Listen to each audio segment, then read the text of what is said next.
Super cyclone बहुत ही चिंता का विषय था। बंगाल जाते जाते वो उड़ीसा को भी कितना नुकसान कर पाएगा, ये हमेशा चिंता का विषय बना रहा।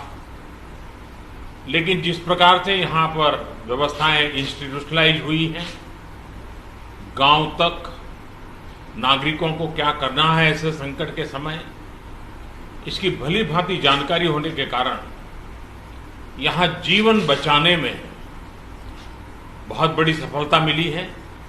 और इसके लिए उड़ीसा के नागरिक, उड़ीसा का प्रशासन और उड़ीसा के मुख्यमंत्री श्रीमान नवीन बाबू, उनकी पूरी टीम अभिनंदन के अधिकारी हैं। लेकिन जब इतनी बड़ी प्राकृतिक आपदा आती है तब संपत्ति का नुकसान तो होता ही है। पश्चिम बंगाल की तुलना में उड़ीसा में उतना नुकसान नहीं हुआ है, लेकिन जाते जाते भी वो पूंछ पटक करके तो जाता ही है ऐसे प्रकार का संकट। और इसलिए हाउसिंग में, एग्रीकल्चर में, पावर में, कम्युनिकेशन में, इंफ्रास्ट्रक्चर में जो नुकसान हुआ है, तो मैंने आज पूरा डिटेल रिव्यू लिया है। राज्य सरकार ने भी विस्तार से मेरे सामने सारी बातें रखी हैं। यहाँ की सरकार की व्यवस्था की तरफ से बहुत ही जल्द उसका आकलन करके रिपोर्ट भारत सरकार को मिलेगी। भारत सरकार की टीम भी तत्काल यहाँ पहुँचेगी और पूरी परिस्थिति का रिव्यू कर करके लंबे समय के लिए रिलीफ हो, रिस्टोर करने की बात हो, रिहेबिलिटेशन की बात हो, इन सारी चीज़ों को प्राथमिकता देते हुए काम आगे बढ़ाया जाएगा। लेकिन तत्काल आवश्यकता को ध्यान में रखते हुए भारत सरकार की तरफ से 500 करोड़ रुपया एडवांस व्यवस्था के रूप में देने का हमने निर्णय किया है और बाकी आवश्यकताएं एक बार कंप्लीट सर्वे होने के बाद, रिहेबिलिटेशन की पूरी योजना बनने के बाद, सुपर साइक्लोन बहुत ही चिंता का विषय था। बंगाल जाते जाते वो उड़ीसा को भी कितना नुकसान कर पाएगा, ये हमेशा चिंता का विषय बना रहा। लेकिन जिस प्रकार से यहाँ पर व्यवस्थाएं इंस्टीट्यूशनलाइज हुई हैं, गांव तक नागरिकों को क्या करना है ऐसे संकट के समय, इसकी भली भांति जानकारी होने के कारण यहाँ जीवन बचाने में बहुत बड़ी सफलता मिली है।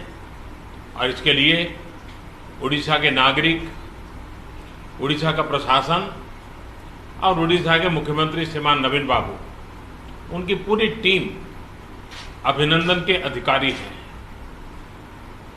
लेकिन जब इतनी बड़ी प्राकृतिक आपदा आती है तब संपत्ति का नुकसान तो होता ही है।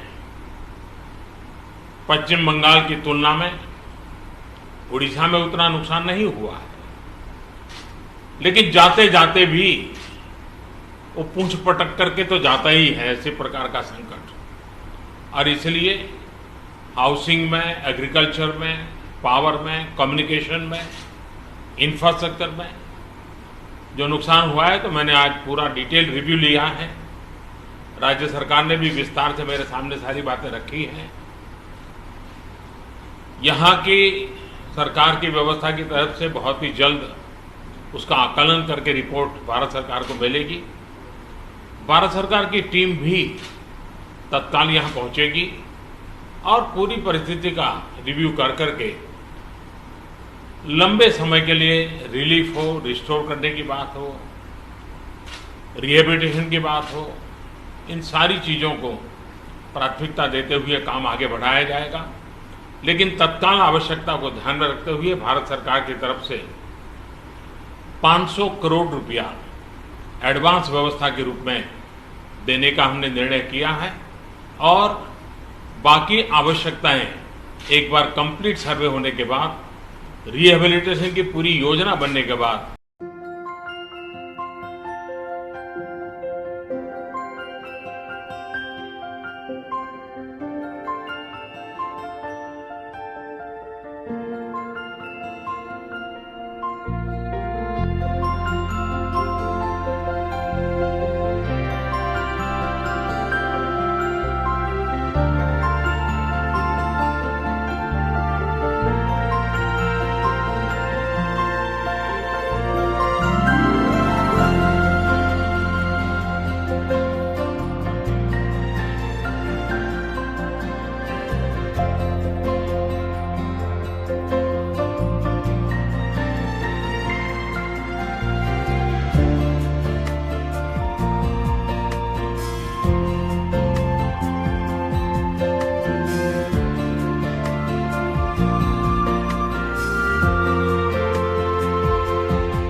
नेशन न्यूज को सब्सक्राइब करना ना भूलें और नोटिफिकेशन के लिए रेड बेल आइकन जरूर दबाएं।